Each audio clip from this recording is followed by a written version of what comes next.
sambil saya rekam.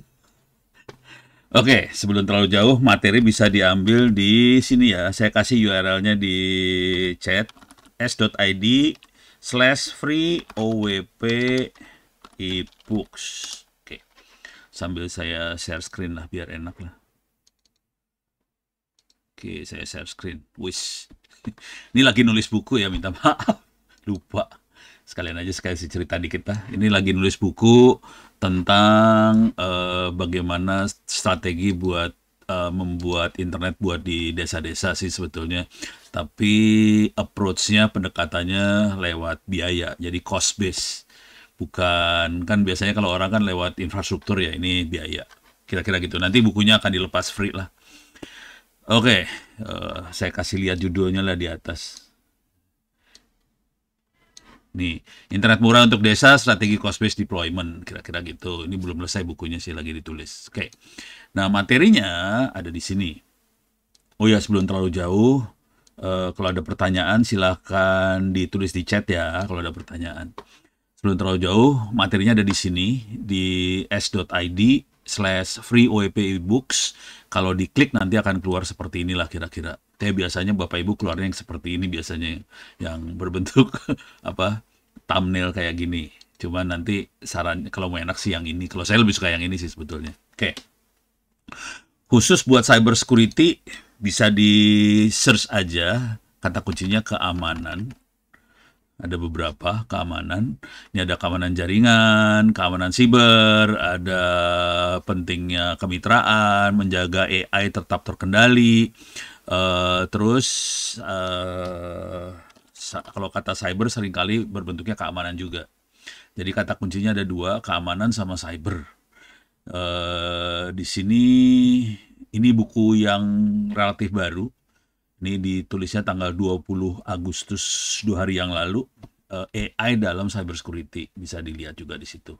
Cuman karena ini mungkin targetnya adalah untuk lebih ke user biasa dulu.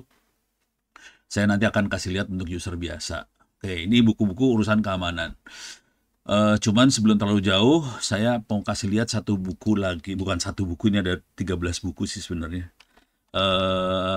Di sini URL-nya Intech Press, ITTS ACID, buku gratis. Saya akan copy paste URL-nya di chat juga. Nah ini beda, ini bukan urusan keamanan yang ini. Ini adalah buku AI untuk SMP dan SMA, SMK gratis. Jadi kisahnya, jadi waktu kita nulis buku ini kita nggak tahu cerita itu sih sebetulnya. Jadi kalau nggak salah bulan Januari yang lalu Bapak Wapres, Wakil Presiden Pak Gibran itu minta ke Diknas dan Komdiji supaya AI dimasukkan sebagai kurikulum di SD, SMP, SMA. Teman-teman di Diknas mulai bergerak untuk bikin outline lah bukunya seperti apa. Sampai sekarang outline itu udah keluar, cuman mereka sedang nulis bukunya. Nah, kebetulan kita nggak tahu cerita itu sih sebetulnya. Nah, kita lagi nulis kebetulan, lagi nulis buku AI buat SMP SMA sebetulnya lagi nulis. Pas mereka keluar outline-nya, akhirnya buku kita disinkronkan dengan outline dari Diknas. Karena kita sudah waktu itu udah sekitar 60-70% jadi. Dengan outline itu bukunya jadi cepat lebih bagus dan lebih sinkron dengan yang diminta sama Diknas. Nah ini kalau kita ke bawah, ini alamatnya Intech Press, ITTS ACID, buku gratis. Kalau kita ke bawah, ini ada buku AI SMP, semester 1 kelas 7, 8, 9, semester 1, 2, bisa dibaca online atau bisa di-download free. Kemudian juga ada buku AI untuk SMA, SMK, bisa dibaca online, bisa di-download juga free. Jadi ini masa depannya ada di sebelah sini sih sebetulnya. Masa depan orang Indonesia ada di sebelah sini. Oke. Kalau boleh ini ada terima kasih dari SMK Telkom Malang. Iya bener. Ini buat Bu Kadis. Ini Jawa Timur sebetulnya luar biasa sih. Karena di Malang terutama SMK Telkom dan ada dua lagi yang SMK Negeri itu yang yang jadi pusatnya hacker mudanya Indonesia sih sebenarnya. Ini hacker dalam arti positif ya, bukan hacker yang ngerusak loh ini. Dan ini dibuktikan dengan kegiatan capture the flag-nya kita. Nah, kebetulan kalau nggak salah, coba saya lihat, kalau nggak salah Jawa Timur juga sedang bikin ini ya, Jatim sedang bikin, mana ini ya, Jatim hacking, nih ya, tanggal 20 berapa nih? 25 September ya. Akan ada hacking competition di Jawa Timur. Mudah-mudahan nanti SMK Telkom bisa partisipasi. Dalam waktu yang sama, ada 2 pertandingan hacking sekalian nih, ada 2 nih sebetulnya. Jadi satu yang dimotori sama Dinas Kominfo Jawa Timur, silahkan daftar. Kami di ETTS juga kita bikin hacking. Ini saya upload aja kali ya. Ini white hacker, betul, white hat. Saya lupa ininya di mana ya. Saking banyaknya puyeng kadang-kadang. CTF. Ini dia. Oke. Nah, kita juga ada kampus kami, juga ada ini CTF-nya. Bisa registrasi di ctf-ittssec.net. Ini saya copy paste. Kalau nggak saya tulis di sini ya. ctf-ittssec.net. Cuman mungkin kalau kampus uangnya nggak terlalu banyak, jadi hadiahnya beasiswa sih kalau dari ITTS. Jadi beasiswa untuk kuliah di ITTS. Hadiahnya itu. Cuman ini targetnya, kalau kita kebetulan kita pisahin antara laki dan perempuan, karena pengalaman tahun-tahun yang lalu, kalau kita satuin perempuan dan laki, yang menang pasti laki. Jadi kita pisahin laki perempuan.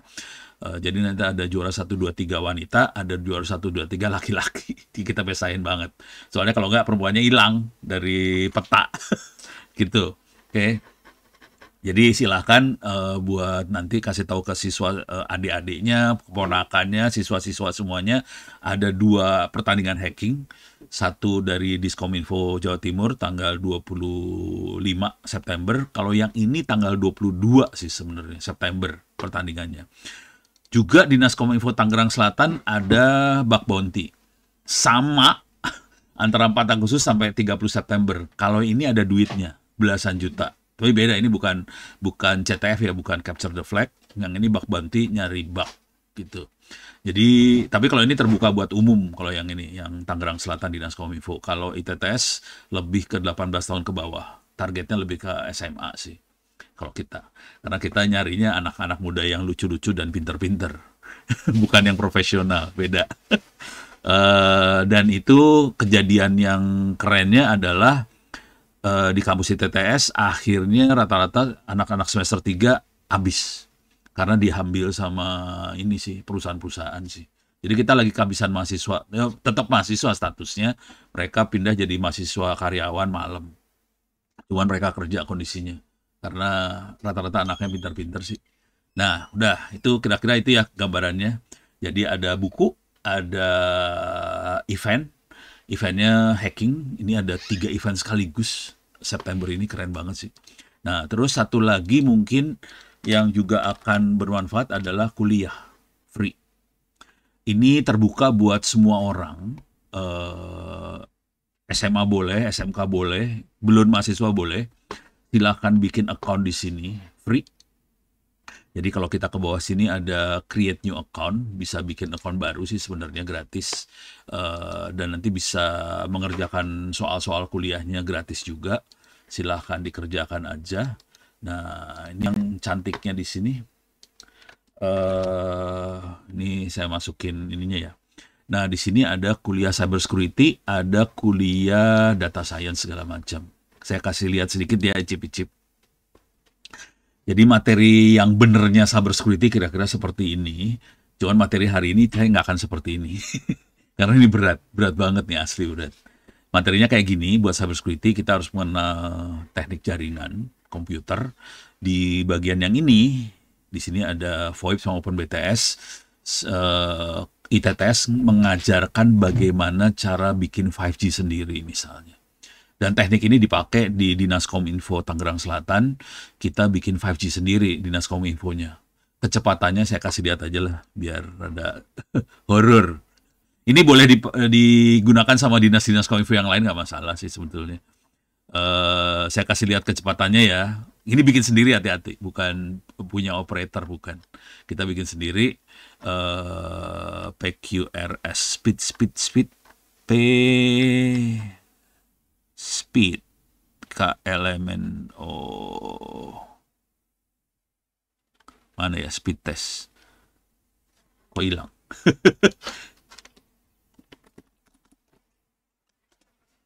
Ups, hilang. Speed testnya hilang. Apa pindah ke sini kali? Wah, nggak ada. Wah, speed testnya hilang. Jadi kecepatan. Ini, Pak, tadi ada, Pak, di folder tadi ada kelihatan. Oh, ada tuh. Alah. Ya. Coba tak cari. Oh, itu deh. Ini nih ke atas. Yang ini bukan Starlink, atasnya Starlink. Lah, kok hilang lagi? Oh, ini dia. Ini kecepatannya yang kita dapat. Ini bikin sendiri, hati-hati ya. Kalau perhatiin, ini operatornya namanya Dinas Kominfo South Tangerang. Parah. SIM cardnya kita bikin sendiri, ininya bikin sendiri semua. Kecepatannya 800 Mbps. Gitu ya. Jangan khawatir, Telkomsel di bawah ini. Uploadnya 200 Mbps, 130-an Mbps upload, downloadnya 800-an mega. Jadi ini di atasnya Telkomsel sih, dan kita bikin sendiri. Dan kita mampu seperti itu. Ilmunya bisa di-download. Ya ini ilmu hacker sih sebetulnya. Ini free sebetulnya. Bisa di-download di sini. Apa sih? Bentar. Kok jadi lupa? Saking semangatnya jadi lupa nih, kayak gini nih. Andi Publisher.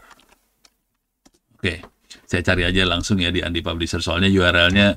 Jadi silakan masuk Andi Publisher, nanti masukin 5G atau Ono. Di sini bisa masukin Ono atau 5G. Di situ diterangkan bukunya, ada bukunya bagaimana cara bikin sendiri. Di bagian bawah sini. Nah, kemudian nanti ada, nah di sini nih, membuat operator seluler 5G sendiri.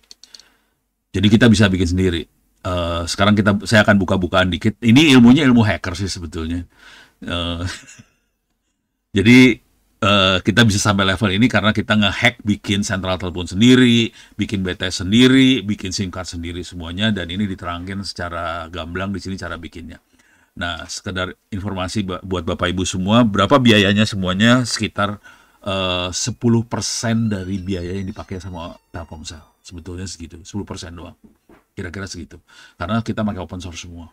Gitu. Jadi sebetulnya kalau kita bayar pulsa hari ini 200.000 sebulan, dengan bikin sendiri sebetulnya biayanya cuma Rp20.000 per bulan. Sebetulnya gitu ya.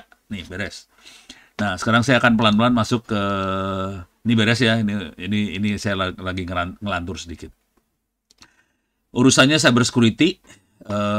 Materinya bisa diambil di sini. Ini saya masuk ke s.id itu, tapi supaya kebayang saya akan ngambil dari sudut korban. Oke, nanti filenya namanya OWP. Nah, ini dia. OWP. Ini dia, sorry, kecepatan. Ini dia. Cybersecurity for C-level. C maksudnya CEO, CIO, C itu chief, jadi direktur, level pimpinan lah. Bisa diambil, ini materinya di sini, cybersecurity for C-level. Saya akan ceritain dari sudut pandang korban. Oke, cuman supaya jangan terlalu jauh dulu, tadi yang Bu Serlita ceritakan betul sekali. Jadi masalah terbesar Republik Indonesia hari ini adalah judi online. Kebetulan 48 jam yang lalu, 2 hari yang lalu, saya kebetulan jadi juri di PPATK dan berkesempatan ngobrol sama teman-teman di PPATK. Dan jadi apa yang diceritakan Bu Serlita lebih serem lagi sih sebetulnya. Kondisinya lebih serem dari itu. Dan sakit hati banget. Jadi, kalau teman-teman PPATK cerita, hari ini uang Indonesia yang hilang gara-gara judi online, hilangnya masuknya ke Kamboja sih sebetulnya. Karena mereka lokasinya di Kamboja, di perbatasan Kamboja, Laos, Thailand, sono lah. Duit kita yang hilang sekitar 300 triliun terbang ke sana karena judi online. Duitnya bukan dari APBN sebetulnya, duitnya adalah dari rakyat Indonesia yang main judi online. Gitu. Memang kelihatannya dikit ya, orang cuma naruh duit 20.000, 50.000 gitu ya buat judi online. Tapi kalau bayangkan kalau 1 juta orang kan berapa itu duitnya sehari yang terbang ke sana. Gitu. Makanya kemarin PPATK mengeluarkan wacana akan bukan memblokir aja ya, menarik duit-duit yang ini kan, yang apa, yang dormant, yang nggak aktif, akun-akun yang tidak aktif. Itu tujuannya lebih ke arah judi online sebetulnya. Bukan urusannya buat yang orang biasa seperti kita sih, enggak. Jadi lebih tujuannya, jadi mereka cerita, ini masalahnya itu. Kita 300 triliun uang Republik ini lari ke sana. Dan itu dari sisi uang. Dari sisi masalah sosialnya juga banyak. Ada yang sampai membunuh teman sekerjanya, ada yang sampai menjual anaknya. Parah banget nih. Jadi judi online parah banget gitu. Yang jadi masalah mereka adanya di sana, di Kamboja. Pening kepala gimana cara nangkapnya kan, orang Kambojanya setengah-setengah melindungi kan, kacau jadinya. Gitu ya. Oke. Cuman saya kasih, yang saya sendiri hampir tiap hari dapat email dari, saya kasih lihat lah contohnya, dari para korban. Saya akan lihatnya dari sisi korban dulu ya, biar kerasa bagaimana korban itu menderita. Bukan hanya judi online nih, korbannya urusan cyber security lah. Halah, kenapa ini jadi nge-hang? Oke. Ups. Oh, oke. Ya. Gara-gara saya pencet itu. Oke. Dia lagi baca inbox. Oh, ini email saya bentuknya kayak gini, minta maaf, tidak manusiawi.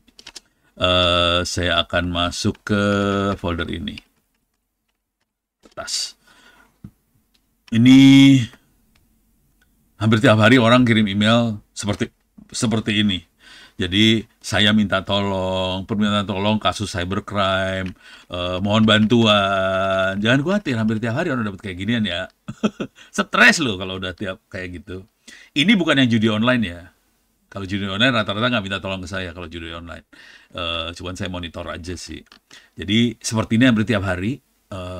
Saya nggak akan baca isinya satu-satu. Izin melaporkan pencurian Pak, tolong saya data pribadi saudara saya, ini banyak banget. Nih, saya akan kasih lihat contohnya dari sini. Oke. Ini bukan korban, ini pelaku. Oke. Hello dear, I have business proposal that will be benefit both of us. Monetary transfer 5 miliar dolar gitu kan ya. Oke. Jangan khawatir. Korbannya ada. Salah satu korbannya gurunya Ono sendiri. Jadi saya punya guru profesor di Institut Teknologi Bandung. Guru saya, dosen saya kena 200 juta rupiah. Gitu. Kayak gini-gini. Kalau kita yang udah biasa di internet tahu lah ini bohong ya. Tapi bayangkan gurunya Ono, seorang profesor di Institut Teknologi Bandung kena. Ya, dia nggak ngomong ke saya, yang ngomong anaknya. Kebetulan saya kenal sama anaknya juga. Anaknya ngomong ke saya, "No, bisa bantuin kagak nih?" "Kenapa?" "Papa gue kena tipu gini. Alah, saya. Jadi ditipunya gini. Dia ditipu, ditawarin untuk investasi bodong, dan jangan khawatir itu banyak banget kejadiannya. Hampir semua orang, banyak yang kena investasi bodong. Dipikir dia bisa transfer duit, nanti duitnya akan berbunga, akan tambah banyak gitu ya. Nah, ini dia transfer nih duitnya ditransfernya kemana? Ke Nigeria, Afrika. 200 juta rupiah, kagak balik tuh duit. Selamat dah. Jadi duit-duit kita banyak yang hilang dengan gaya-gaya kayak gitu. Duitnya hilang ya. Oke. Kalau udah ke Afrika udah kita nyerah, nggak bisa apa-apa. Ngejarnya setengah mati kalau udah kayak gitu. Ini beres ya. Dan banyak korbannya. Nah, ini adalah yang ketipu. Yang ketipu banyak banget. Saya tutupin emailnya. Pak, minta tolong, akun saya dihack, modusnya pinjam uang, akun ini, dia minta chat akun teman saya, dan sebagainya, kena tipu. Ini ada lagi yang ketipu lagi. Kemarin kena tipu di Telegram, di event Mitra nilai 52 juta rupiah, saya transfer, ini akhirnya tidak sadar ditipu. Gitu. Beres ya. Ini ada satu lagi lah. Kalau ini lebih horor nih, lebih keren. Tapi ntar sebelum yang ini dulu ya. Oke. Jangan khawatir, istri saya juga kena. Tapi bukan kayak gini kenanya. Beda. Saya ceritain aja ya kasus istri saya ya. Jadi kalau ada urusan-urusan kayak gini, terutama sampai transfer uang, hati-hati. Oke. Kita harus cek-recek dulu semuanya. Nah, kalau istri saya kasusnya lebih horor sih sebetulnya. Kasus yang pertama dia selamat karena saya ada di sebelahnya soalnya waktu itu. Jadi seperti biasalah ditelepon anak ibu kita amankan di kantor polisi karena urusan narkoba gini. Langsung kan dibilangin urusan narkoba, istri langsung nangis gimana kan. Saya udah tahu alah paling nipu sih, cuman susah ngeyakinin perempuan ya kalau itu ditipu. Ya udah. Akhirnya saya minta adiknya istri tolong telepon anaknya. Memang teleponnya dibikin sibuk ya. Akhirnya 5 menitan kemudian akhirnya berhasil nelpon masuk, nanya, Mas ada di mana? Ada di kos-kosan. Nah langsung, tipu, beres. Itu beres. Yang pertama selamat. Yang kedua nggak selamat. Yang kedua kasusnya gini ceritanya. Jadi ada temennya, tetangga kebetulan, ada tetangga kami pinjam uang ke istri untuk uang sekolah anak, ditransfer dan udah gitu dibalikin lagi. Jadi nggak masalah sih sebetulnya. Orangnya oke, nggak masalah. Dipinjam uang, ditransfer, balik lagi, beres. Dah. Komunikasi mereka lewat Facebook itu yang jadi masalah. Oke ya. Jadi komunikasi lewat Facebook, Facebooknya temennya dia ini dihack sama hacker. Hackernya bisa ngeliat obrolan antara orang-orang ini. Kemudian hackernya minjem duit lagi pakai akunnya temennya istri saya tadi. Istri saya mikirnya dia berusaha nelpon kan, mau konfirmasi. Cuman nggak berhasil dihubungin. Ya teknik hacker selalu gitu ya. Jadi dia hack, udah gitu telepon sebelah sana dibikin sibuk supaya nggak bisa dihubungin. Nah, cuman istri saya berpikir positif kan, wah kali ini lagi urgent, ditransfer lah duitnya 3 juta. Udah selesai, dia nelpon, akhirnya berhasil connect kan. Yang tadi uang 3 juta buat SPP udah saya transfer ya. Ya bingung sebelah sana, uang 3 juta buat SPP. Urusan apa? Bingung kan? Lo kan tadi minta, kagak, udah bagus dah, hilang duit 3 juta. Gitu, itu yang 3 juta. Yang lebih keren lagi di toko online waktu itu. Saya nggak usah nyebutin toko online yang mana ya. Dia pengen banget mesin jahit yang digital, yang bisa buat bordir tapi pakai komputer segala macam, harganya 6,5 juta di luaran. Ini kalau ibu-ibu kan selalu nyari yang harganya murah. Carilah di toko online. Dapat harganya 3 juta, 3,5 juta. Berarti 50% off dong. Terus dia bilang ke saya, Pak, ini lagi 3,5 juta nih, harga 50% off. Saya langsung ngomong, jangan percaya, itu pasti bohong. Saya bilang gitu. Cuman istri di stop gitu susah banget ya. Apa, nggak mungkin lah ini di toko online gini-gini. Ya udah seralu lah. Kalau udah gitu aja udah. Pokoknya itu jadi saya udah memang dalam kepala saya sudah mengalokasikan dana buat kejahatan cyber. Buat proses proses pendidikan istri ya, mau nggak mau ya saya harus kayak gitu ya. Udah ditransfer tuh duit 3,5 juta. Di toko online kan harusnya duitnya nggak langsung ke ini ya, ke penjual ya, duitnya kan ditaruh di akun bersama ya, rekening bersama kalau zaman Kaskus tuh. Ditaruh di situ, duit nggak langsung ke sananya. Cuman besok harinya orderan di cancel sama penjualnya. Bingung dong istri, lah kok di cancel? Duitnya lari kemana nih kalau di cancel? Masalahnya istri saya tidak pernah naruh nomor akun apapun di toko online ini. Bingung dong, duitnya lari kemana? Diteleponlah ke CS, customer service dari toko online tadi. Pas ditelepon, si customer service bilang, "Bu, duitnya udah ke transfer, Bu, nggak bisa kita tarik lagi." Lah, tapi saya kan nggak naruh akun apa-apa di sana. Dicek sama customer service-nya. Ada nomor akun di situ. Nah, bingung kan? Orang dia nggak pernah naruh, di toto pas kemarin cancel ada nomor akun di situ. Berarti akunnya udah dihack sama orang. Gitu. Ya udah, duit udah ketransfer kan, udah bingung dia, customer service nggak bisa apa-apa. Jadi kalau duit udah ketransfer di perbankan itu nggak bisa ini lagi, nggak bisa ditarik lagi tuh duitnya. Ya udah, nangis guling-guling dia.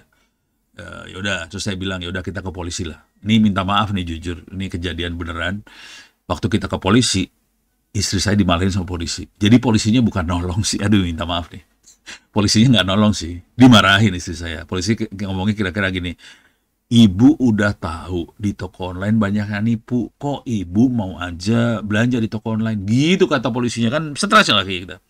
Saya kebayang sih polisinya kayak gitu karena dia banyak banget pas yang komplain tuh banyak banget, kayak overload dianya, jadi nggak sanggup dia nge-handle lagi, akhirnya keluarnya kayak gitu.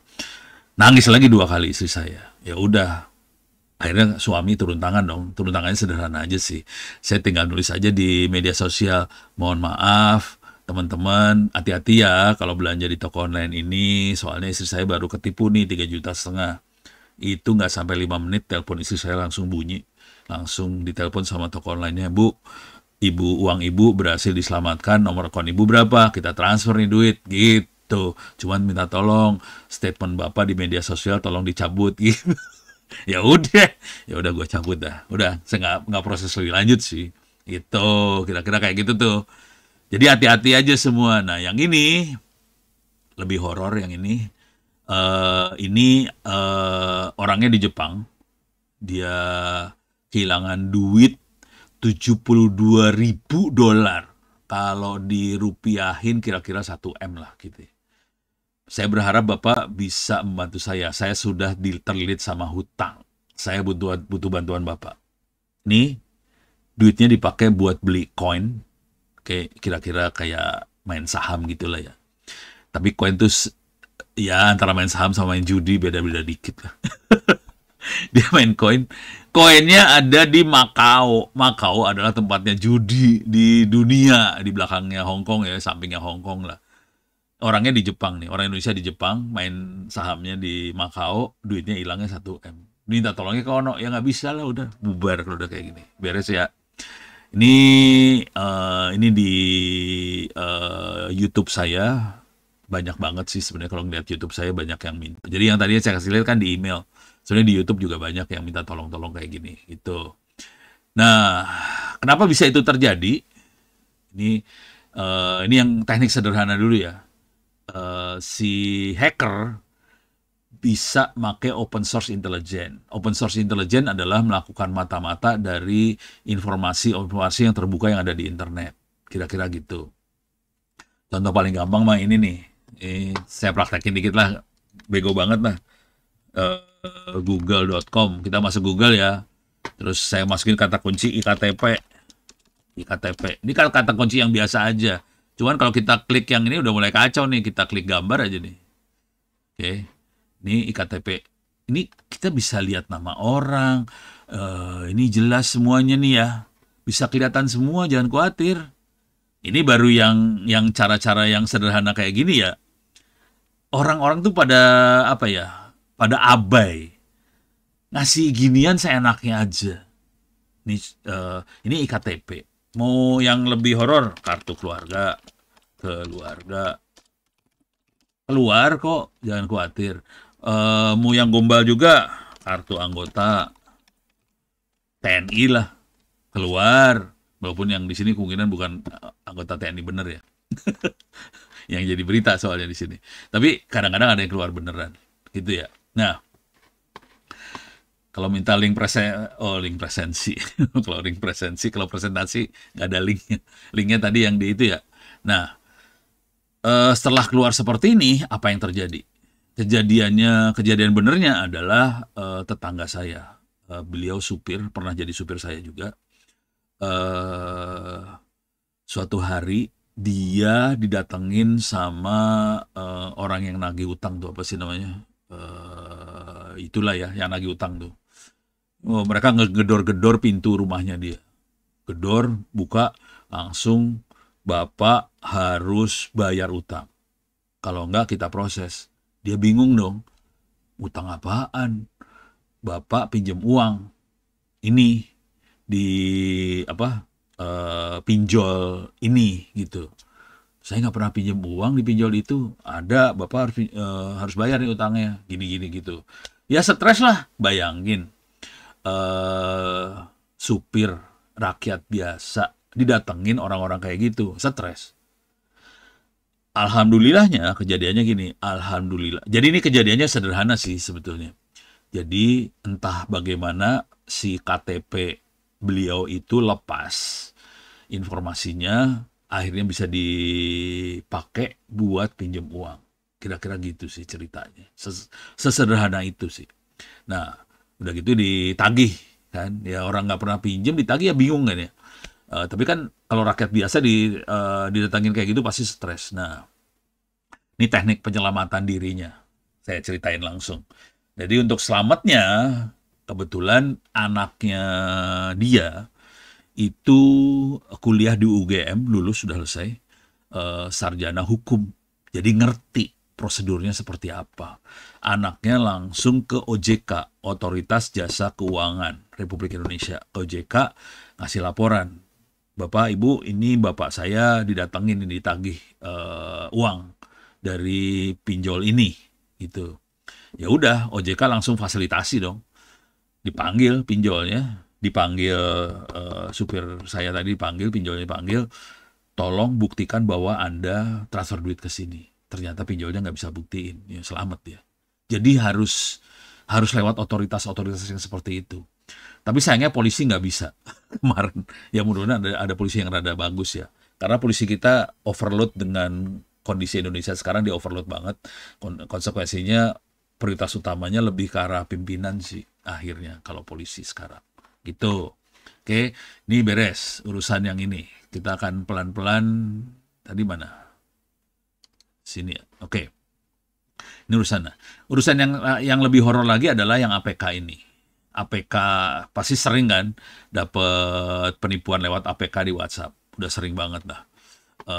Dan kita aware bahwa itu berbahaya. Oke, cuman belum tahu bahayanya seberapa bahaya kan ya. Saya akan ngasih lihat berapa bahaya makhluk ini sih sebenarnya. Dan aduh, gimana ngomongnya? Jujur, nih jujur dulu, di kuliah yang ini, bentar, saya masukin nggak? Enggak, biasanya nggak saya masukin sih. Jadi di kuliah itu, tapi nggak dimasukin ke materi, saya memang mengajarkan cara bikin yang ini. Mengajarkan bukan buat kejahatan ya, mengajarkan bagaimana APK tadi dibuat dengan mudah sih sebetulnya. Jadi APK ini gampang bikinnya. Asli, gampang banget. Oke. Nah, APK ini, jangan khawatir ya, ini cerita selingan dulu lah. Jangan khawatir, istri saya kena. Istri saya kena kayak ginian. Jadi suatu hari, jadi bayangkan istrinya Ono yang udah diajarin segala macem, ternyata kena juga. Jadi kenanya sederhana banget sih. Suatu hari dia dapat WhatsApp dari lambangnya dari Dirjen Pajak. Bayangkan, bangsa Indonesia dapat WhatsApp dari Dirjen Pajak. Stres dong. Kalimatnya kira-kira gini, Anda kurang bayar pajak. Tolong klik link ini. Jadi WhatsApp dari lambang Dirjen Pajak, kalimatnya Anda kurang bayar pajak. Tolong klik link ini. Ya diklik lah, kan takut orang-orang kalau daripada masuk penjara, diklik linknya. Terus dia bilang, Pak, ini aku dapat teguran nih dari Dirjen Pajak, harus bayar pajak lewat WhatsApp. Terus linknya harus diklik. Terus saya nanya simpel aja, linknya lu klik, diklik, ya bagus. Format tuh handphonenya di format, nggak bisa diapain.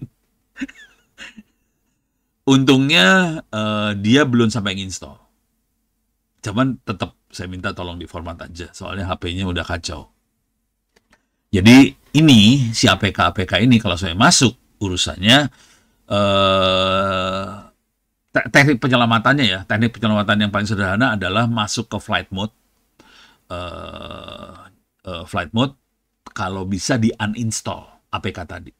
Kalau bisa di uninstall. Tapi kondisi flight mode ya. Kenapa kondisinya flight mode? Supaya tidak ada transfer data dari HP kita ke internet. Karena APK tadi akan transfer data ke internet sih. Oke.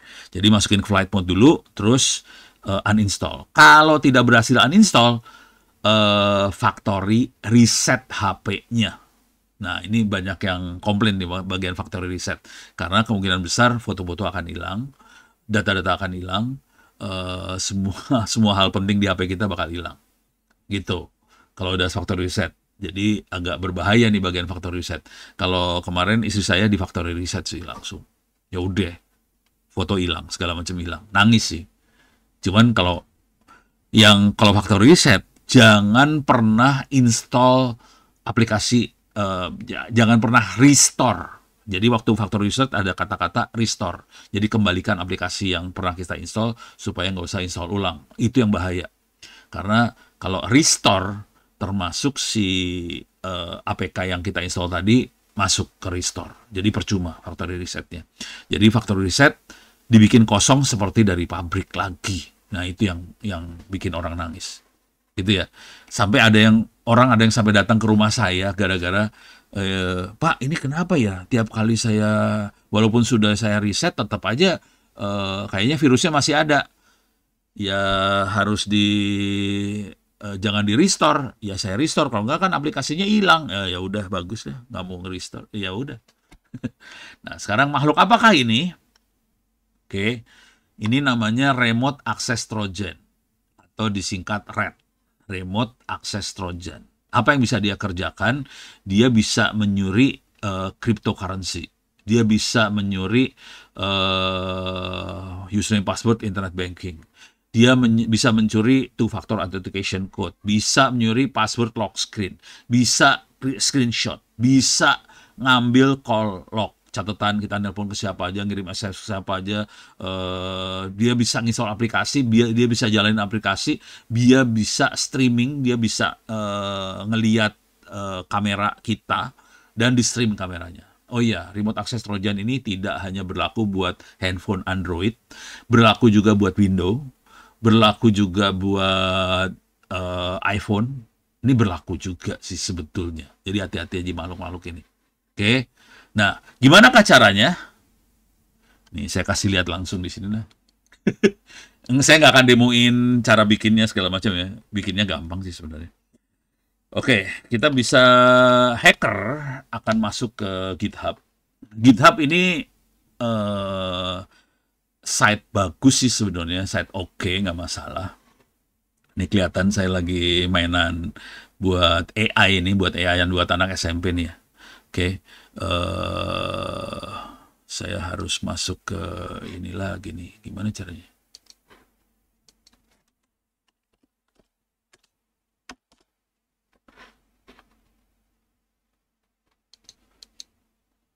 Your profile. Saya pengen masuk GitHub yang GitHub website.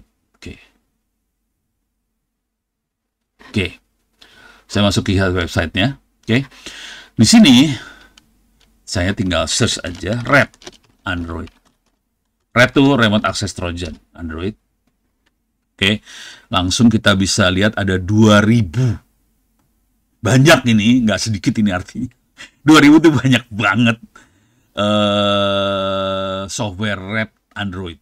Ini bejibun, remote access administration tool, Android RAT ditulis pakai apa, ini banyak sekali dan ini bisa di-download source code-nya dan kita bisa bikin sendiri semuanya akhirnya. Jadi dengan seperti sebanyak ini, banyak orang yang bisa bikin trojan yang buat nge-remote HP, itu banyak banget. Dan mereka dari situ kita bisa modifikasi supaya bisa ngomong sama komputer kita atau HP kita.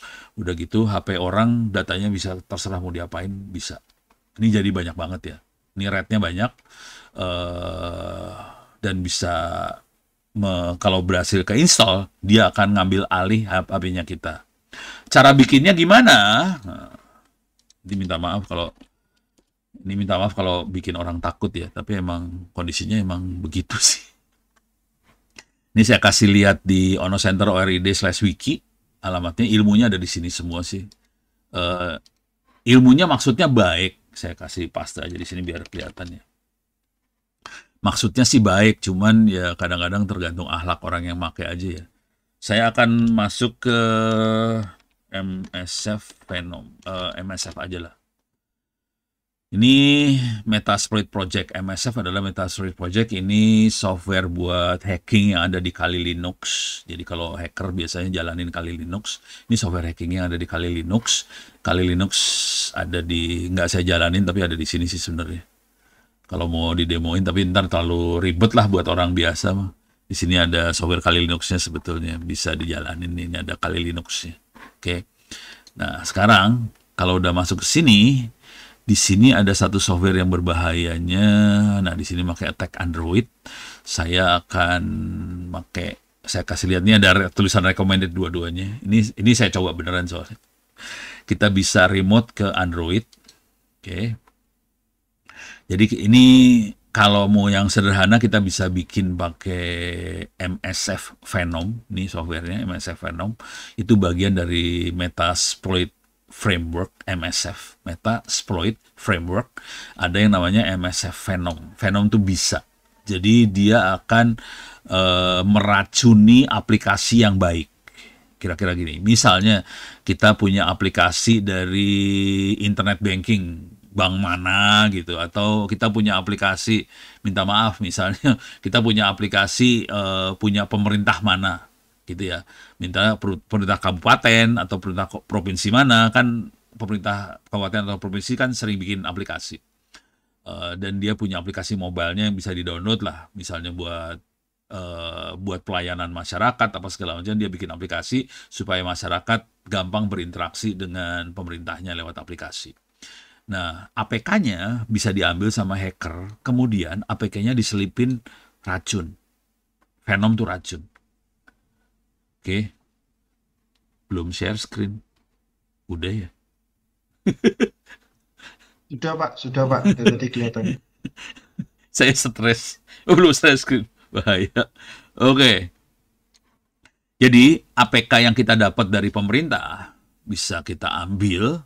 Kemudian saya kasih Venom. Perintahnya kayak gini nih sebetulnya. Android Meterpreter Reverse TCP. Oke, jadi kita akan masuk ke si aplikasi tadi.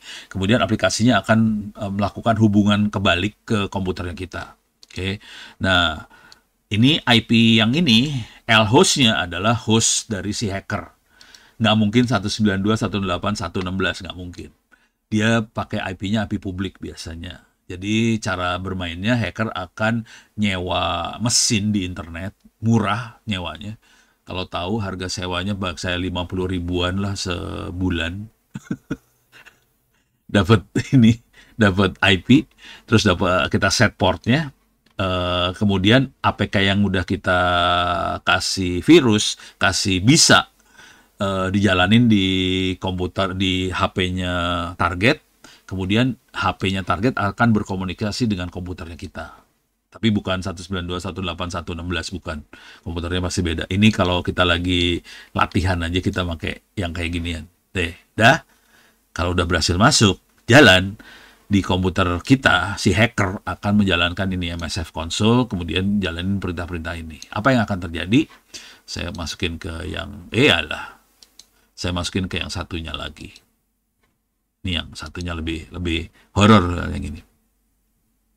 Ini kalau udah masuk MSF Console, keluar kayak gini, si hacker bisa ngirim perintah ke HP sebelah sana. Perlu dicatat bahwa HP sana warnanya hitam. Layarnya hitam ya. Jadi yang penting HP-nya nyala. HP-nya nyala, ada sambungan ke internet. Dah. Kondisi HP layar hitam nggak masalah. Bahkan seringkali HP-nya kondisinya lagi standby, layar hitam, tapi nyala kondisinya, sambungan ke internetnya jalan. kita sebagai hacker bisa ngetik perintah seperti ini. Ini perintah-perintah yang dikirim hacker. Misalnya yang ini ya, WLAN geolocate. Kita bisa tahu HP-nya lokasinya di mana. Ini kelihatan langsung. Kemudian Google Map-nya kelihatan, lokasi HP-nya di mana kelihatan langsung di Google Map-nya. Gitu. Ini ketahuan. Kemudian kita bisa ngedam orang nelpon kemana aja, bisa kita dam. Catatannya nelpon kemana aja bisa kita ambil. Oke. Konsekuensinya kita jadi tahu HP ini berhubungan dengan siapa aja. Kita bisa juga ngedam SMS yang dikirim dari HP tadi. Oke. Yang lebih parah, kita bisa ngirim SMS dari HP tadi ke nomor tujuan mana, beritanya apa. Kalau ini mah nggak mungkin dikirim, maksudnya nomor sekian dihack.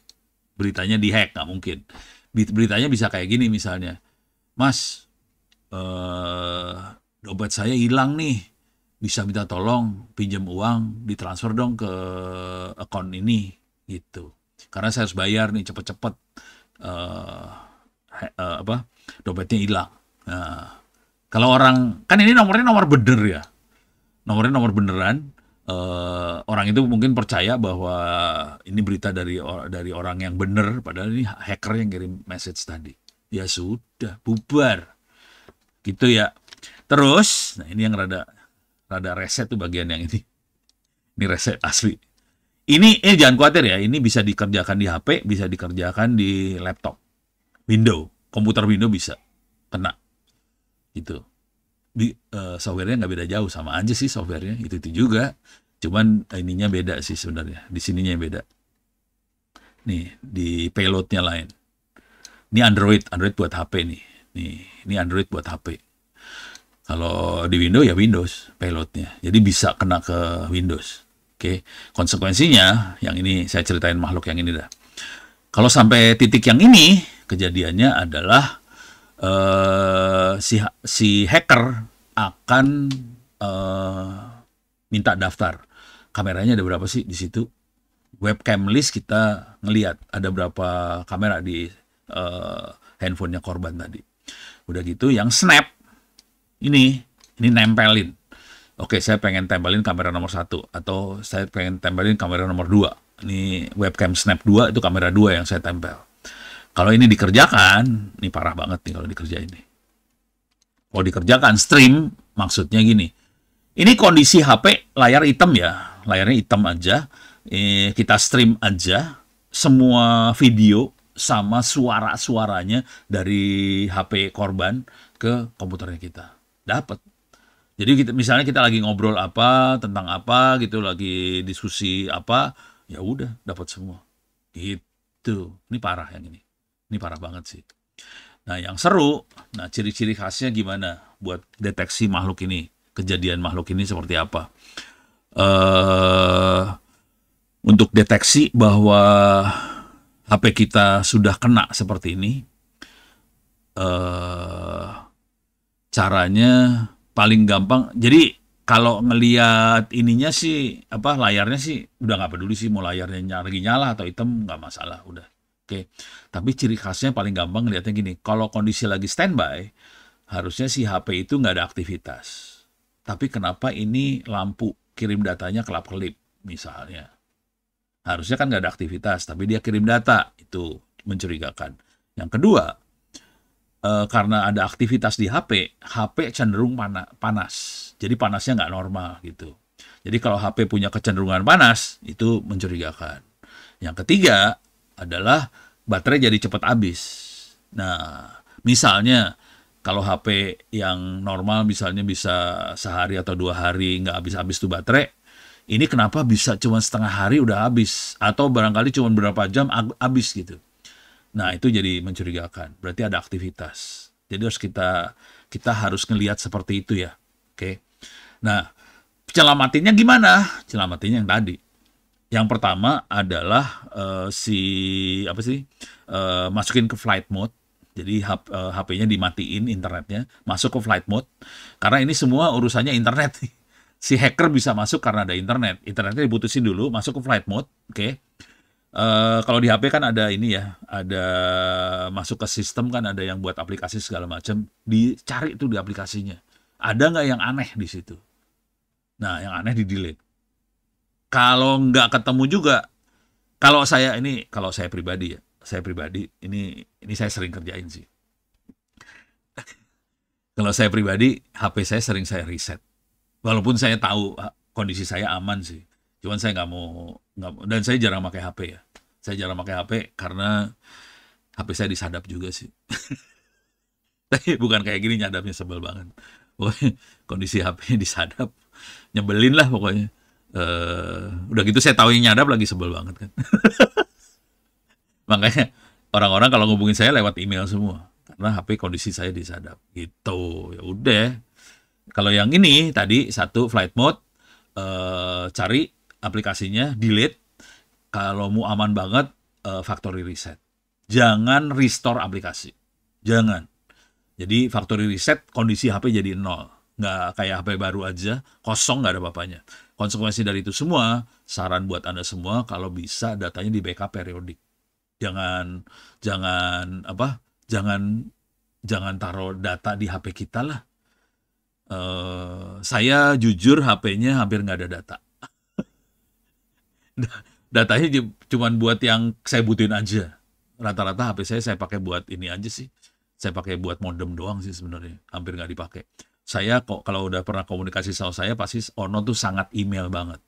Gitu. Beres ya? Oke. Oke. Kalau ada pertanyaan silakan tulis di chat ya. Mudah-mudahan saya materinya nggak terlalu berat nih.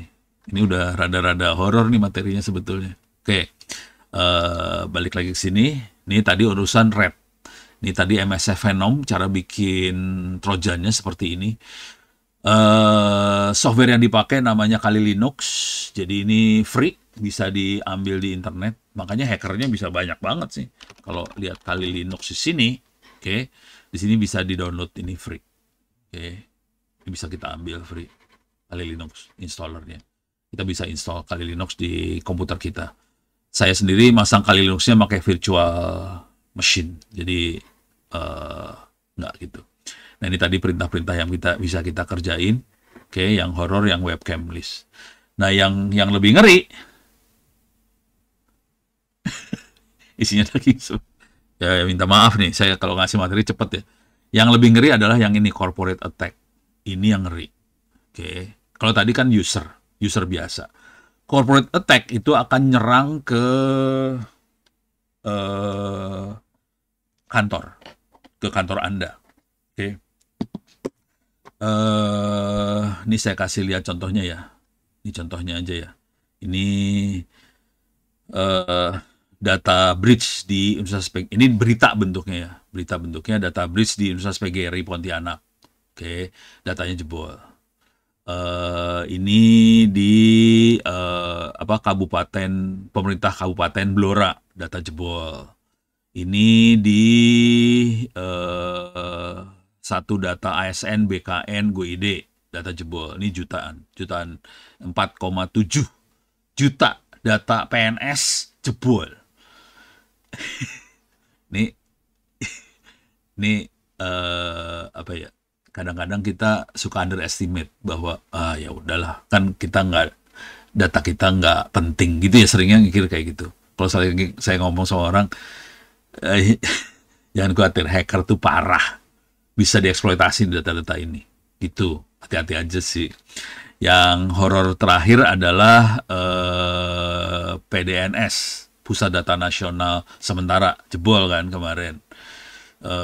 Dan kasusnya sampai ini masih berjalan ya, jangan khawatir, berapa orang akan masuk penjara nih urusannya, bahkan dirjen yang masuk penjara. Kan jadi kacau nih ya. Ini ada pertanyaan. Apakah bisa selain Kali Linux? Bisa. Jawabannya bisa ya. Bisa selain Kali Linux, ada banyak software yang selain Kali Linux. Bisa. Ini dari Mas Rian. Jika kita install apps melalui Play Store, apakah ada kemungkinan disusupi red juga? Kalau Play Store kemungkinan besar nggak? Kalau Play Store. Cuman ini si hacker-hacker yang sekarang udah mulai pintar banget. Jadi dia mainnya main memanipulasi ketakutan kita kayak tadi ya. Istri saya dikirimin message-nya dari Dirjen Pajak. Tolong diklik aplikasi ini. Ya dia stres lah. Dia manipulasi ketakutan kita ke pemerintah gitu ya. Dia pengen jadi rakyat yang baik, yang nurut, tidak macem-macem. Ya diklik gitu. Padahal itu Dirjen Pajak bohongan. Jadi hati-hati. Jadi kita dimanipulasi sama hackernya sih. Dan jago. Istrinya Ono sampai kena ya. Jago tuh hacker, kurang ajar ya. Oke, itu buat Mas Rian Haris. Oke, kalau mau nyoba bikin red itu nggak susah, asli nggak susah bikin red itu. Oke,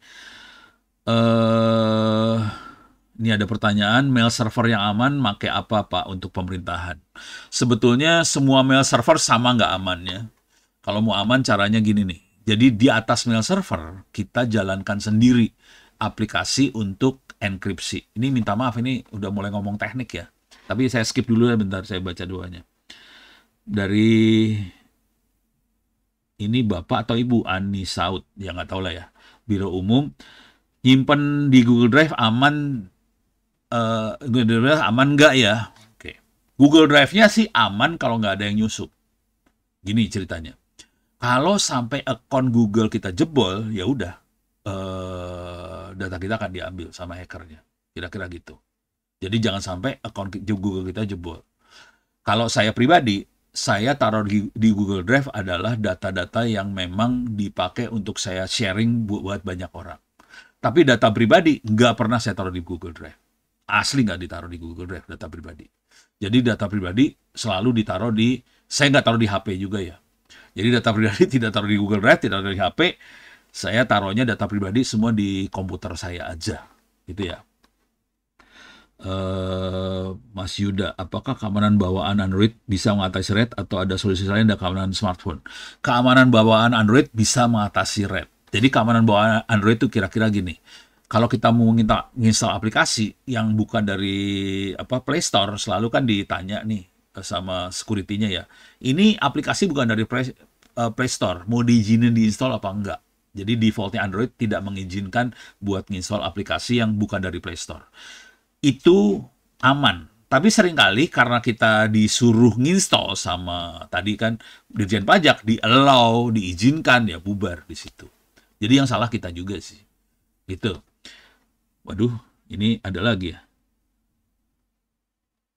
Kemampuan dasar apa yang harus dimiliki seperti saya agar ya, sebetulnya kemampuan ini, minta maaf yang tadi mail server saya tunda dulu ya bentar jawabannya. Ini oke. Kalau untuk etika saya pending bentar. Kalau biar amannya, jadi bagaimana kita berinternet dengan aman?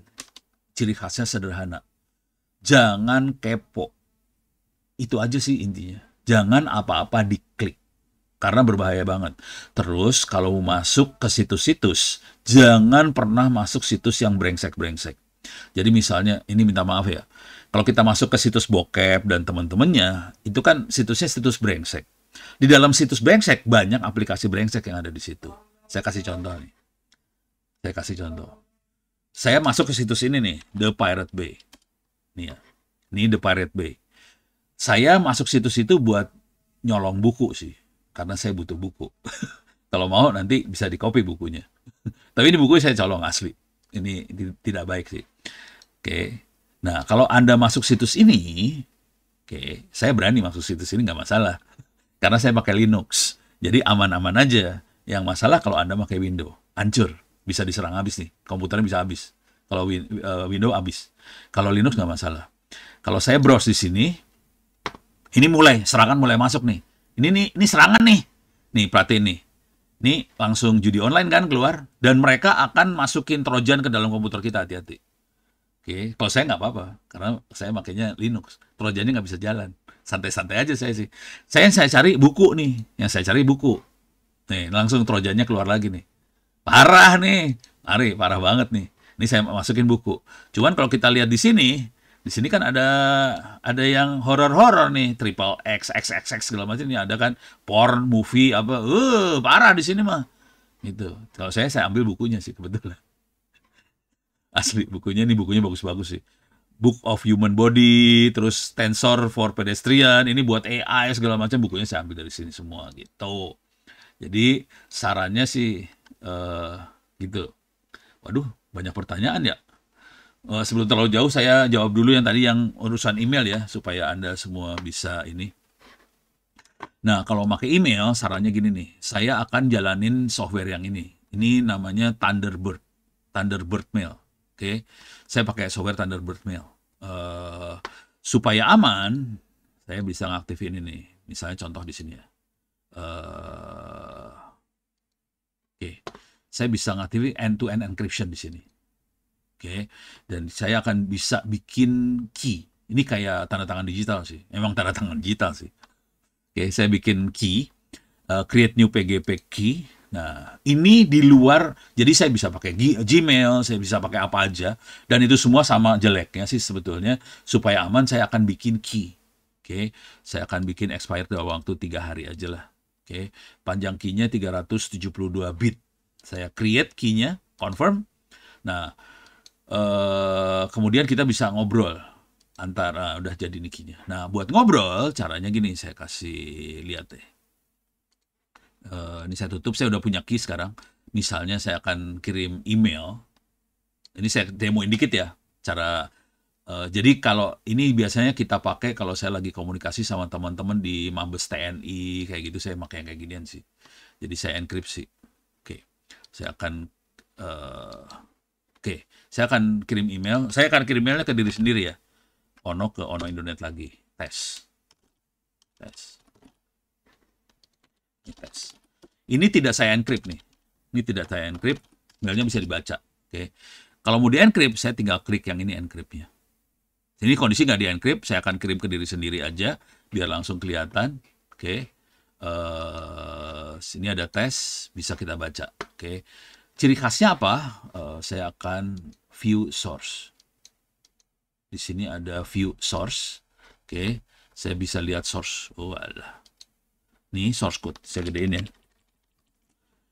Kalau kita email yang benarnya bentuknya kayak gini sih, tidak manusiawi. Ini rada, nah ini kelihatan ini tes, bisa kita baca. Oke, ini ada sedikit key datanya, data saya dimasukin sini. Karena tadi saya udah aktif enkripsi, cuman saya nggak nge-encrypt email ini, jadi saya bisa baca.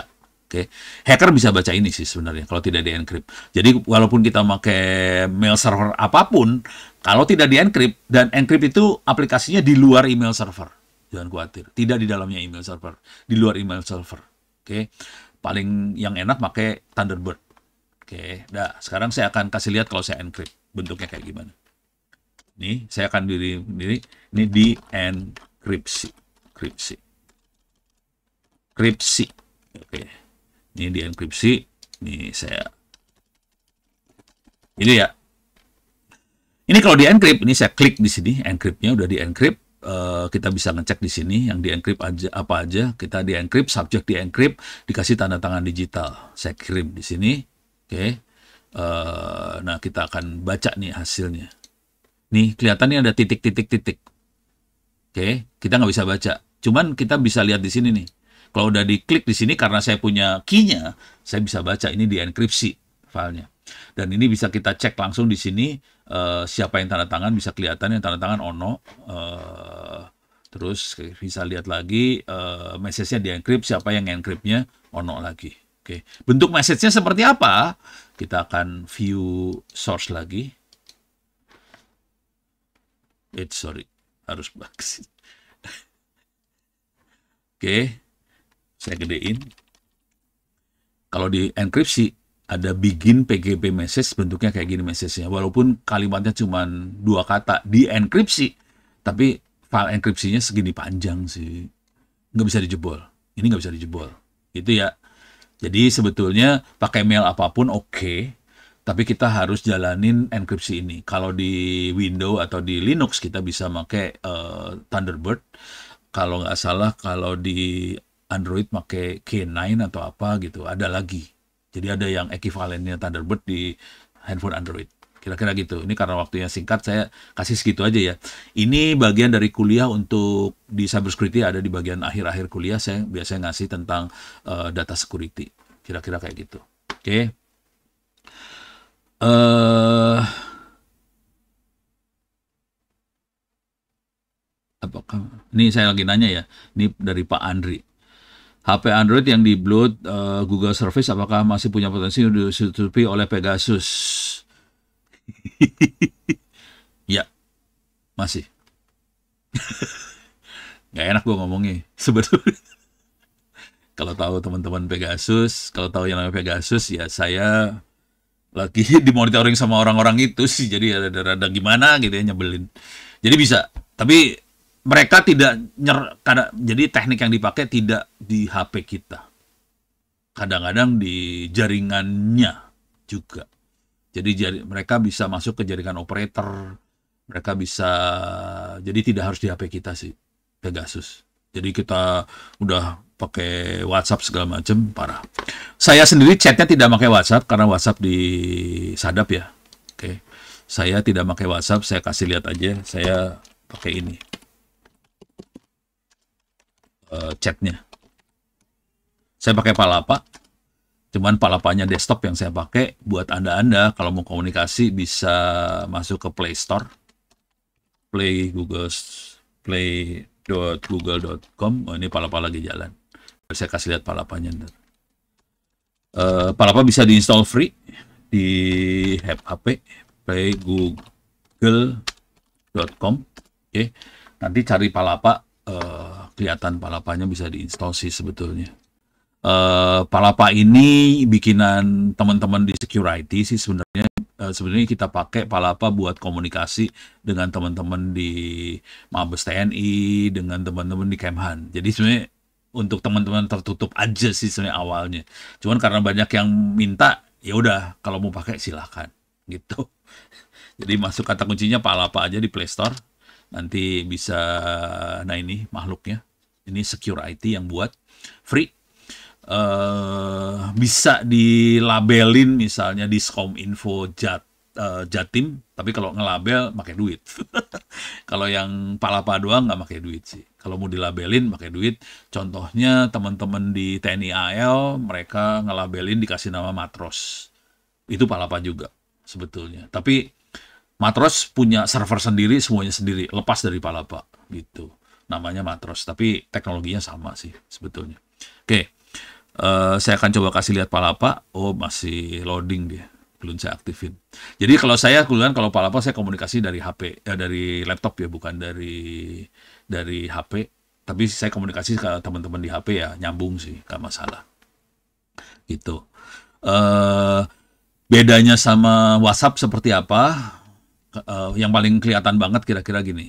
Kalau WhatsApp grup itu yang ngirim message ke grupnya adalah servernya WhatsApp. Konsekuensinya adalah server WhatsApp harus bisa ngelihat semua message yang dikirim ke semua orang. Kalau Palapa, yang ngirim message ke semua orang adalah HP-nya kita, bukan servernya Palapa. Konsekuensinya servernya Palapa nggak akan pernah bisa lihat apa yang kita komunikasikan. Gitu. Kalau WhatsApp dia bisa ngelihat kita komunikasinya apa sih. Kalau di grup ya, kalau personal orang ke orang, WhatsApp nggak bisa lihat, Palapa juga nggak bisa lihat. Tapi kalau grup, WhatsApp bisa lihat, Palapa nggak bisa lihat. Jadi Palapa lebih parah daripada WhatsApp sih, gitu. Makanya kita makanya Palapa bukan WhatsApp. Cara ngetesnya gampang sih, kalau mau ngetes si WhatsApp kan yang punya kan Mark Zuckerberg gitu ya, Facebook ya. Jadi Facebook kan hidupnya dari iklan.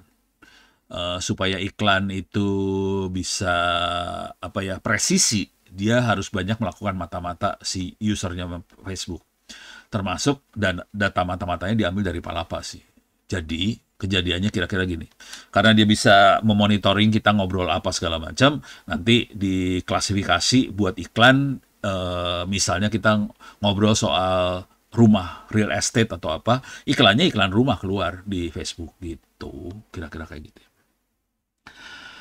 Ini dari Pak Gadang, Kota Kediri. Baru tadi pagi saya dapat link di suatu media sosial untuk install aplikasi pembelian penjualan kripto. Setelah saya scrolling ternyata berasal dari web tidak resmi dan aplikasi Excel tadi sudah klik 2 kali di Windows saya. Jadi tetapi tidak ada yang terjadi. Tapi hanya suatu jendela saja yang sedang melakukan proses. Apa yang harus saya lakukan? Aduh, jendela itu yang berbahaya, Pak. Aduh, ampun dah. Itu udah ngeri sih. Ini ngeri banget. Saya nggak akan ini. Ya paling jelek sih uninstall. Makanya saya tidak akan pakai Windows. Karena saya nggak bisa ngontrol. Jujur ya, saya nggak pakai Windows karena saya nggak bisa ngontrol dalamnya seperti apa. Saya pakainya Linux karena saya bisa ngontrol. Misalnya kayak gini. Saya bisa, kalau di Linux saya bisa ngeliat nih. Ini minta maaf nih pakai bahasa mesinnya. Saya bisa ngelihat ini, saya bisa ngelihat Linux-nya lagi ngerjain apa di sini kelihatan semua. Ini saya bisa ngelihat terjadi apa. Di Windows nggak bisa kayak gini loh, hati-hati. Windows kita nggak bisa ngelihat apa yang terjadi dan saya bisa kill. Kalau misalnya ada aplikasi yang brengsek, saya kill dari sini saya bisa. Windows saya nggak bisa. Gitu. Saya nggak bisa sampai sedetail ini ngelihatnya kalau di Windows. Makanya saya nggak berani pakai Windows. Kalau saya sih saya akan tapi saya format sih biasanya. Tapi ya itu Ono ya, karena Ono termasuk orang yang rada-rada ngeri-ngeri gitulah kalau udah kayak gini. Saya nggak rekomen kayak ginian sih, nggak rekomen. Jangan percaya, apalagi di postingnya di media sosial, nggak ada. Apalagi main kripto, nggak ada. Gitu. Ini Pak Munandar. Saat saya melihat ada keanehan di HP saya aktifkan aplikasi firewall di Android. Pakai No-Root Firewall. Sudah ada di Play Store. Untuk mencek aplikasi apa yang mengirim paket ke internet, sehingga aplikasi yang tidak saya izinkan akan stuck, tidak bisa data internet. Setelah saya ulik, aplikasi mencurigakan, kemudian dihapus. Apakah bisa pakai seperti ini? Iya, bisa. Bisa sih. Jadi kalau Anda ngerti yang namanya Android, itu bisa aja. Jadi yang dipakai Pak Munandar oke-oke aja. Saya biasanya jadi Android sama Linux sama. Dalamnya Android itu Linux juga. Jadi kita bisa ngelihat seperti ini sih, PSAX. Kalau bisa masuk ke dalam Androidnya ya, kita bisa lihat kayak gini nih. Dia lagi jalanin apa aja. Oke. Pakai Netstat juga dia bisa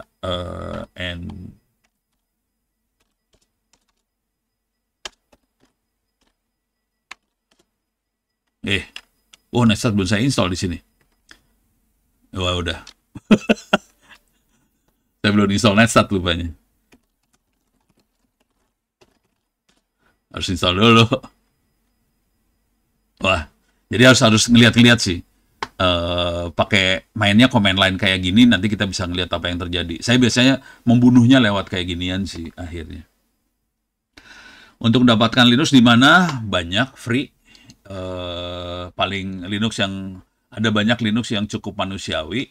Salah satunya adalah Ubuntu.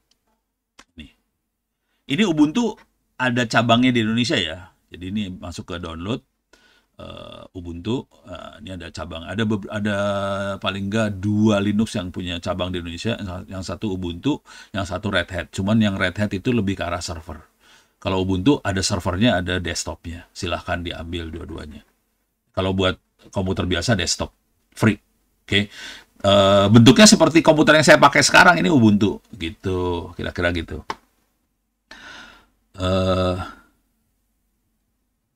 Di Windows ada Task Manager betul, cuman Task Manager kan nggak bisa lihat kayak gini tadi, nggak bisa sampai level kayak gini, nggak bisa kan? Jadi Windows tuh lebih global lah buat user biasa. Kalau ini buat admin soalnya, saya bisa ngelihat detail banget di Task Manager-nya. Ini Task Manager-nya Linux kayak gini. Dan makanya command line aja sih. PSAX. Kelihatan semuanya. Gitu. Ini ada pertanyaan lagi. Apakah Palapa Mobile tergantung pada SIM card provider internet? Umpamanya provider Palapanya masih bisa diakses. Harusnya sih bisa. Harusnya ya. Harusnya bisa. Cuman saya nggak tahu sih. Saya harus nanya dulu ke teman-teman security. Maksudnya pindah nomor ya, pindah nomor Ini soalnya nih HP, ini kan saya nggak pakai HP yang ini malahan. Palapa saya di laptop tanpa handphone loh. Cuman saya harus sinkronin dulu kayak pakai QR code ya. WhatsApp juga kayak gitu kan, pakai QR code buat pakai WhatsApp web. Dia pakai QR code tapi dia bukan web yang ini. Dia aplikasi supaya aman. Kalau pakai web bahaya bisa dihack sama orang soalnya. Jadi kita pakai aplikasi biasa. Itu eh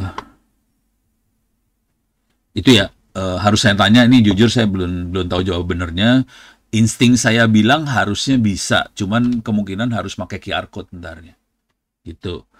Itu yang buat buat Bapak Muhammad Suhair Zuhdi. Saat nyoba buat virus window untuk tugas magang nggak sengaja keran. Langsung burusin buat ngembaliinnya susah. Yo, ini sharing pengalaman ya. Eh, Ngembaliinnya ya tinggal di format ulang Windows-nya. Jangan kalau bisa. Ya gitulah. Itu kalau virusnya serem ya gitu. Cuman jujur sih beberapa mahasiswa saya justru nyari virus Trojan. Dia cari karena ini cerita lain ya. Jadi penelitian yang terakhir-terakhir ini banyaknya kita neliti virus pakai artificial intelligence, pakai AI. Konsekuensinya mahasiswa saya justru nyari virus. Kalau ada virus baru dijadiin training data buat si AI tadi. Jadi kita nyari virus sih sebenarnya. Ada mahasiswa saya yang nyari virus ada gitu. Dan kebetulan dia kerjanya adalah konsultan buat cyber security, buat ngamanin server-server segala macam. Dan ini juga dipakai buat jadi contoh yang paling kerasa ini kan kemarin pusat data nasional jebol. Itu karena kena ransomware.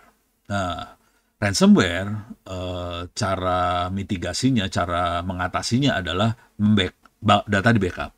Cuman bayangkan nih, ini kan backup data. Software buat backup data nggak tahu bahwa yang di backup itu adalah virusnya.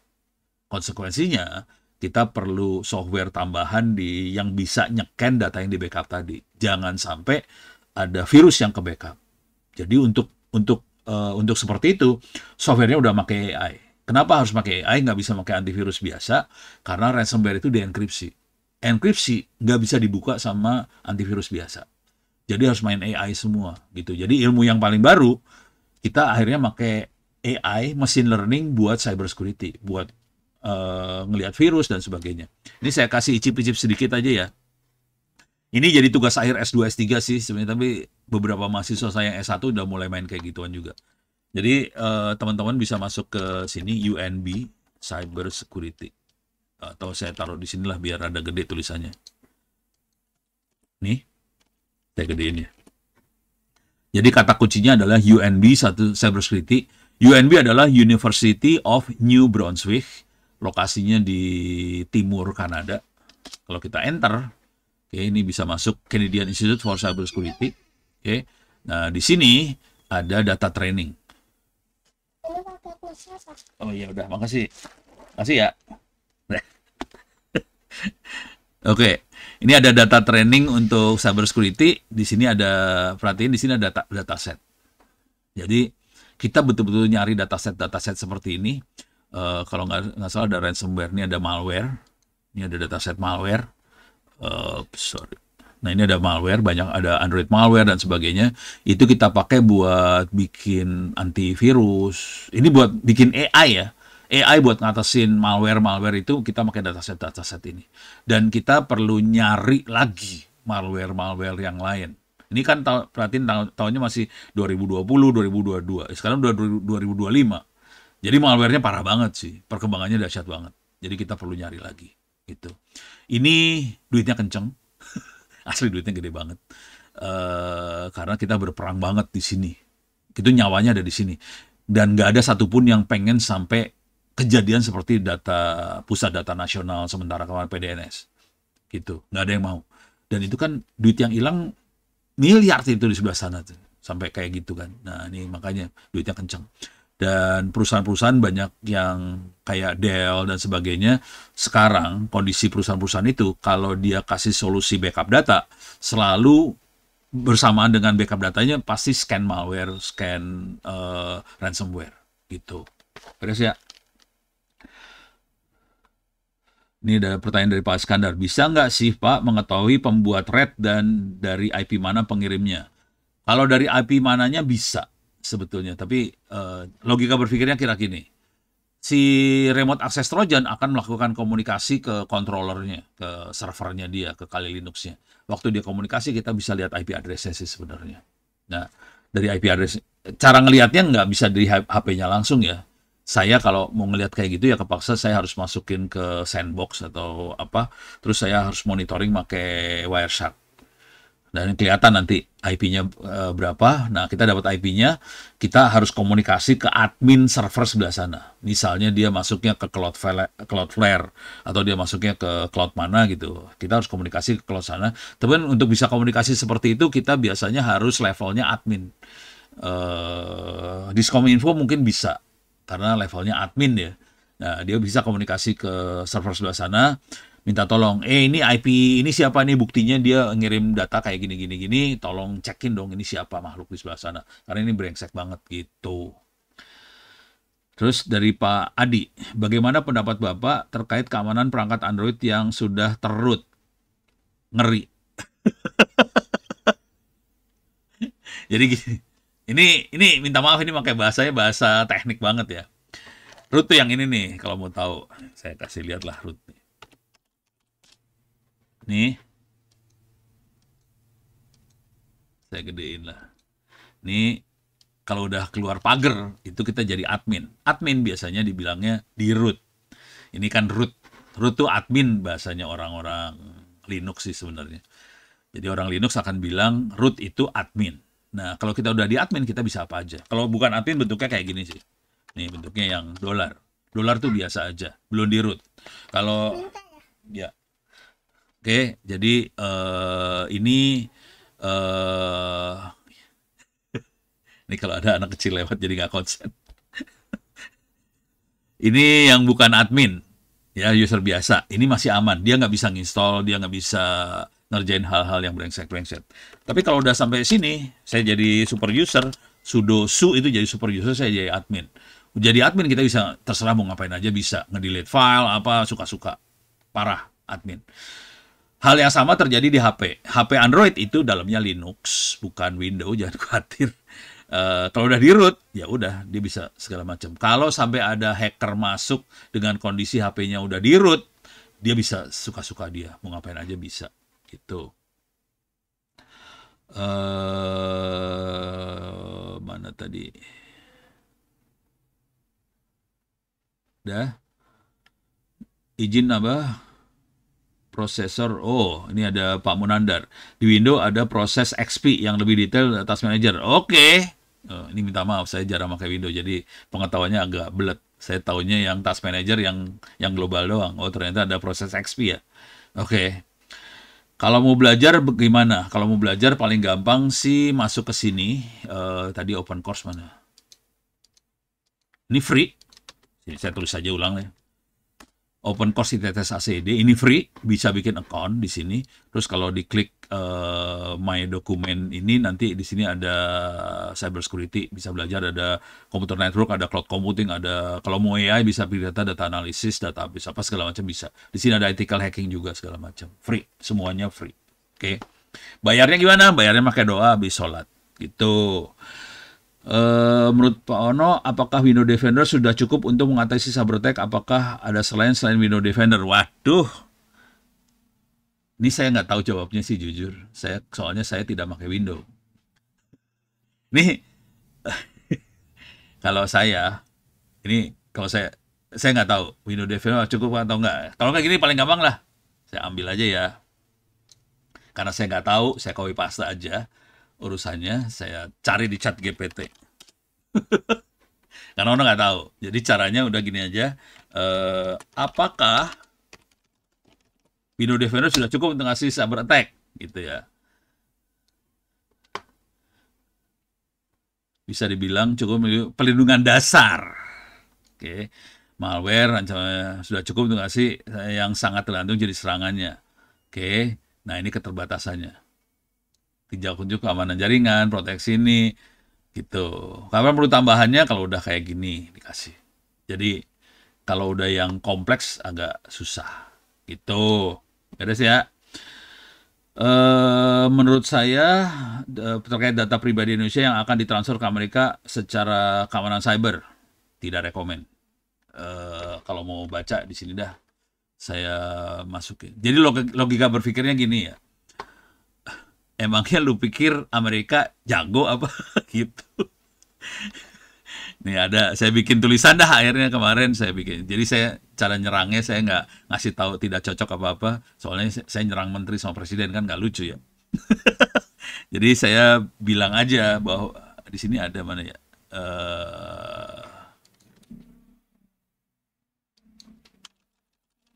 Data pribadi. Atau saya masukin Amerika lah. Oh ini nih, data pribadi. Ini ada kebocoran data pribadi di US. Oke. Ini daftar kebocoran data pribadi di Amerika. Ini jawaban Grok. Jadi saya kasih prompt nanya cuma gini. Tolong kasih dong daftar bocor data pribadi yang dilakukan oleh pemerintah Amerika. Nih bocor. Februari 2024, 20.000 individu termasuk personal militer bocor. Terus ini banyak lah bocornya, banyak banget nih udah. Banyak dah. Jadi bohong banget Amerika, jagoan mah bohong banget lah. Enggak, saya nggak ada komen sama sekali. Gitu ya. Oke, berapa banyak? Seberapa banyak kasus sebagai penyadap, balik penyadap perangkat, penyadap suara, langsung obrolan penting pimpinan sampai berapa banyak? Wah, kalau itu mah nggak tahu.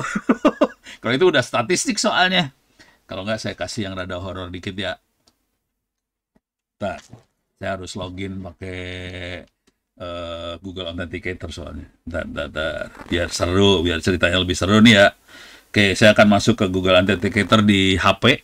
Oke, bentar saya nyalain dulu HP saya. Saya akan masuk ke dark web. Sekarang saya akan masuk ke dark web. Saya akan masuk ke Google Authenticator dulu. Saya aktifin di Google Authenticator di HP saya. Oke. Sekarang saya akan masuk ke... Ini bikinan teman-teman Cyber Army.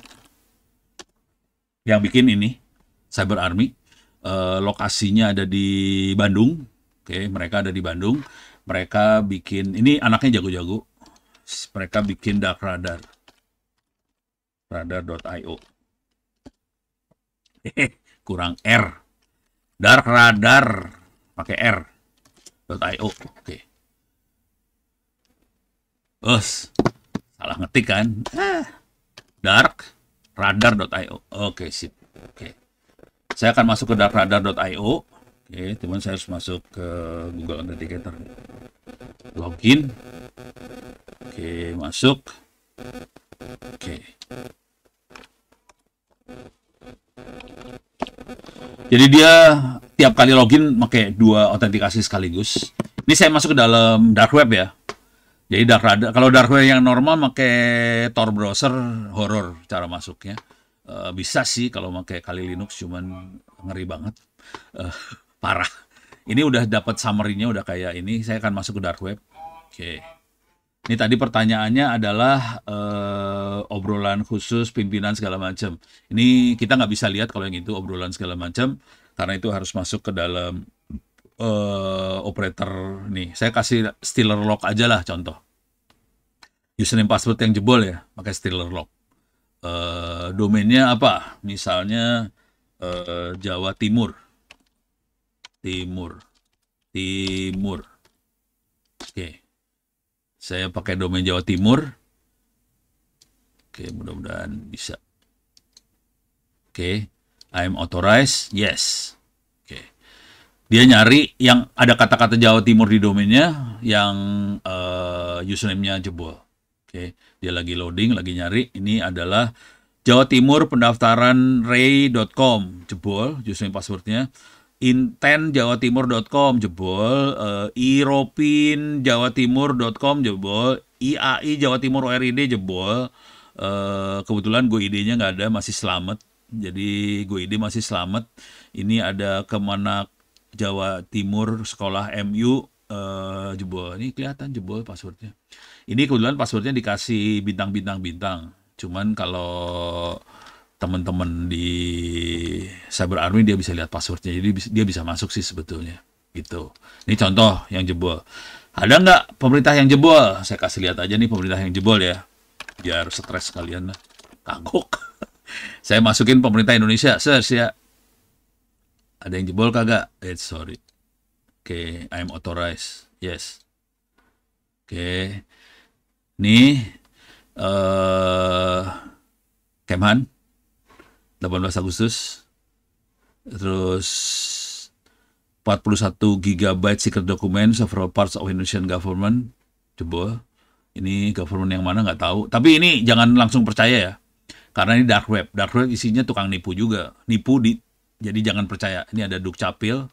Tanggal berapa nih? 7 Agustus. 337 jebol.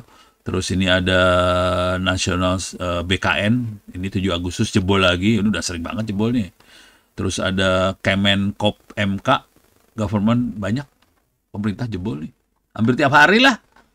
Enggak sih, enggak tiap hari. Tanggal 18, tanggal 14, tanggal 7. Ini seminggu sekali lah jebol lah ya. Kira-kira.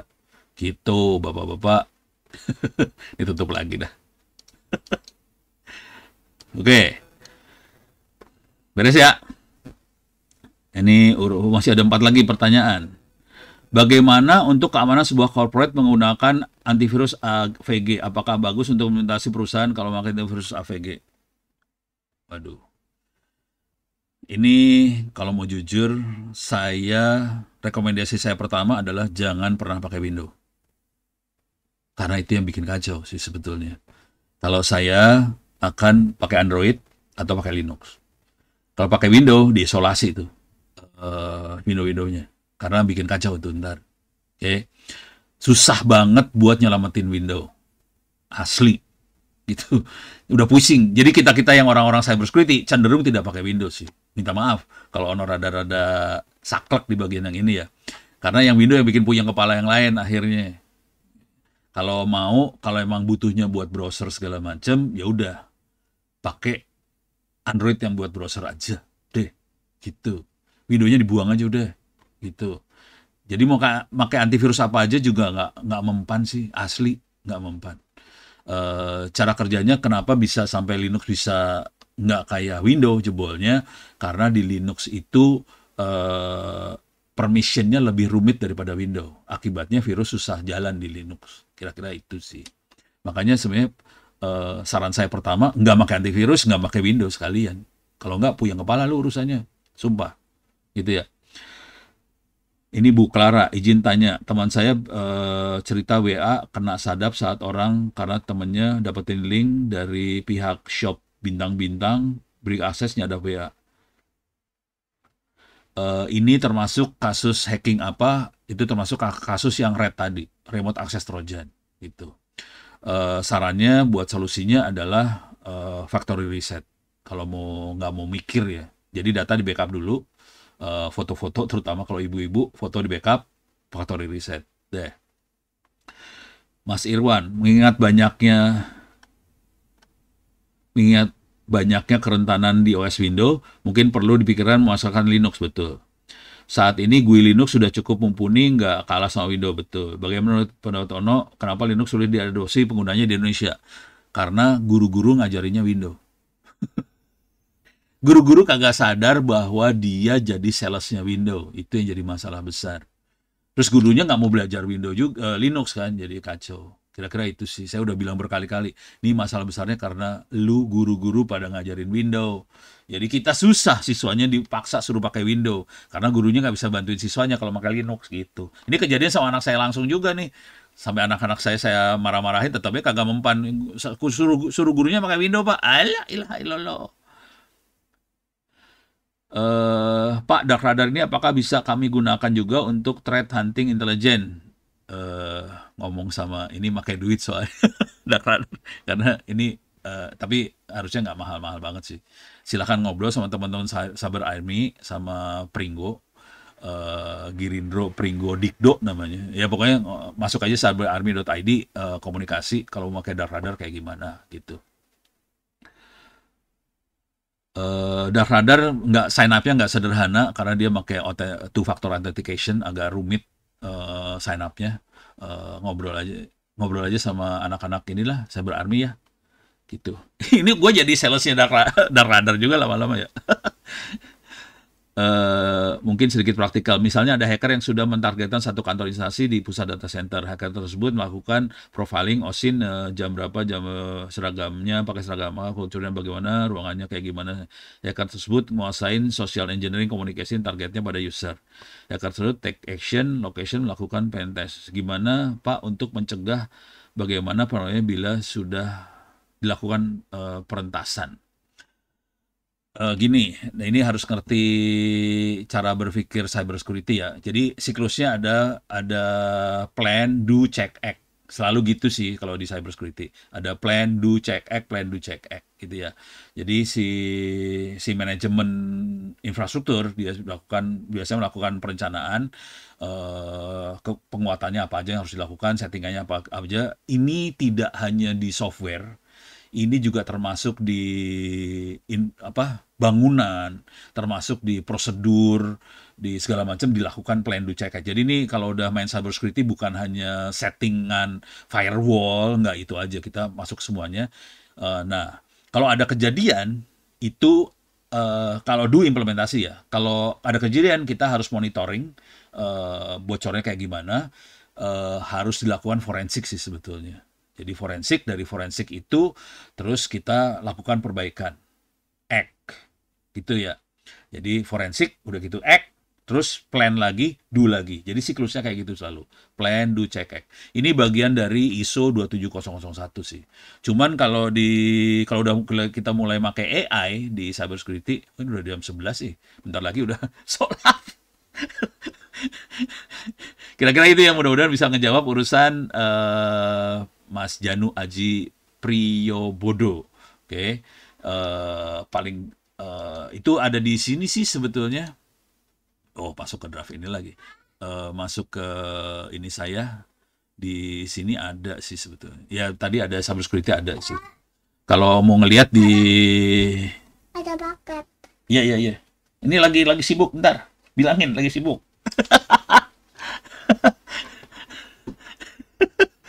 Ya nggak konsentrik gue. Link presensi admin gerakan Linux masih lihat ya Pak, masih banget. Kecuali kalau mau hidupnya diserang sama hacker ya udah. Oke, habis. Kalau ada lagi silakan.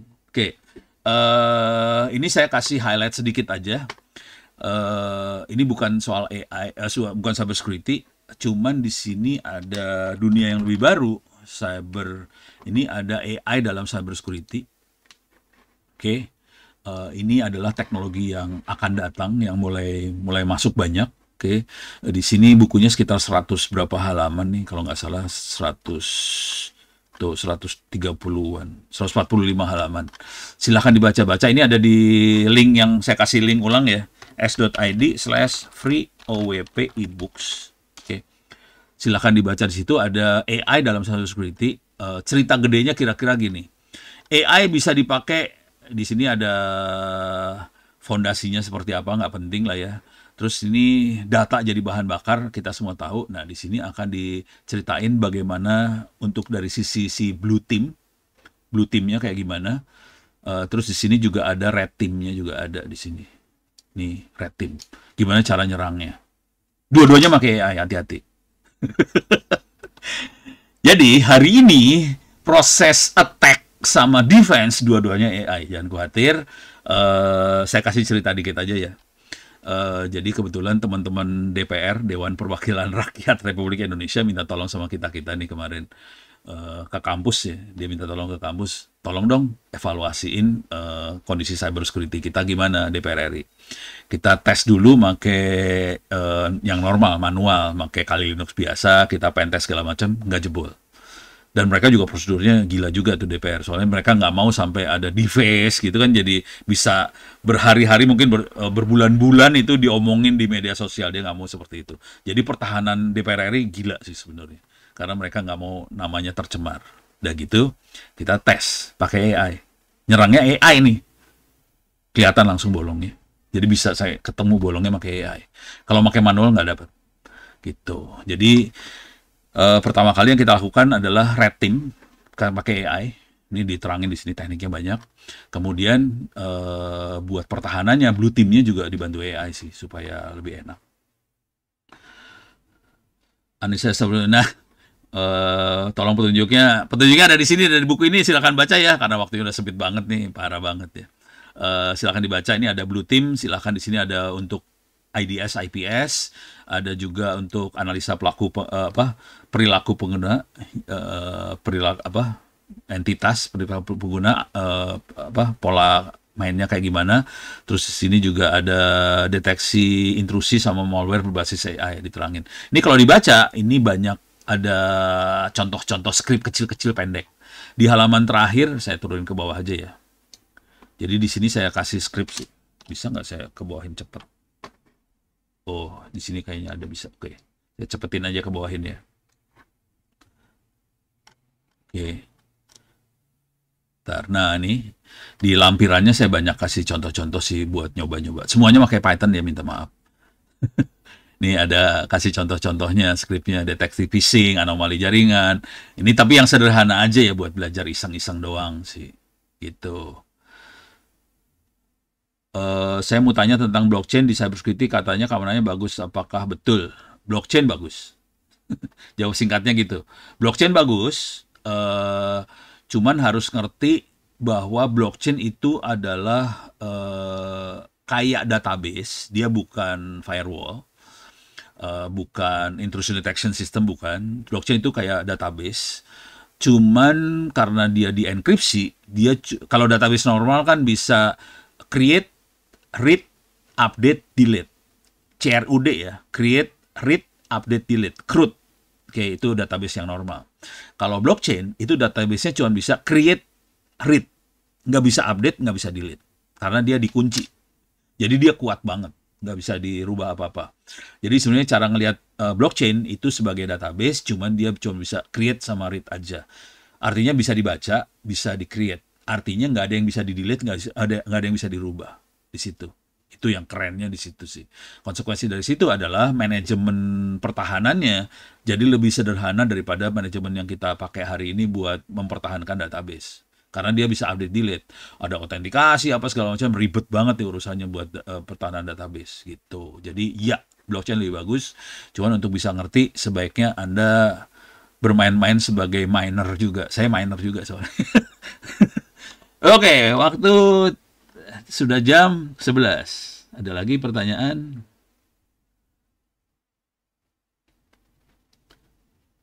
Oke, udah. Kayaknya saya harus kembalikan ke moderator nih, waktu udah tinggal 1 menit 2 menit ke jam 11. Tapi terima kasih banyak. Sebelum saya kembalikan, saya kasih email saya, saya kasih di chat ya, ono@indo.net.id. Kalau ada apa-apa, satu lagi ono@ittsaCid. Tapi kalau tadi download buku-buku saya pasti ada email. Terus komunikasi saya makainya, kalau ngobrol saya makainya Twitter, Ono W Purbo. Silahkan. Kalau yang sifatnya untuk semua orang terbuka, saya makanya Twitter. Kalau benar-benar harus private, ya udah pakai email. Gitu. Oke, terima kasih banyak. Mudah-mudahan bisa bermanfaat. Saya kembalikan pada moderator. Billahi taufiq walhidayah. Assalamualaikum warahmatullahi wabarakatuh. Terima kasih. Waalaikumsalam warahmatullahi wabarakatuh. Terima kasih Pak Ono atas sharingnya. Benar-benar insight ya Pak. Kalau bahasa kami daging semua lah, Pak. Terima kasih Pak Ono. Baik, Bapak Ibu yang kami hormati sekalian, kita telah menjelang akhir acara. Dan kami ucapkan terima kasih banyak Pak Ono. Sama izin Bapak Ibu, kami sampaikan sedikit terkait program kami selanjutnya. Izin kami share. Ya, Bapak Ibu, izin kami menyampaikan kembali bahwasannya Dinas Kominfo akan menyelenggarakan Jatim Cybersecurity Competition yang akan dibuka mulai tanggal 15 Agustus sampai dengan 28 Agustus 2025. Kami mengimbau pada teman-teman SMA dan SMK se-Jawa Timur yang ingin berkompetisi dan mengikuti kegiatan ini dapat mengikuti ketentuan dan persyaratan yang ada di website tersebut. Baik, Bapak Ibu, akhirnya telah sampailah kita di penghujung acara.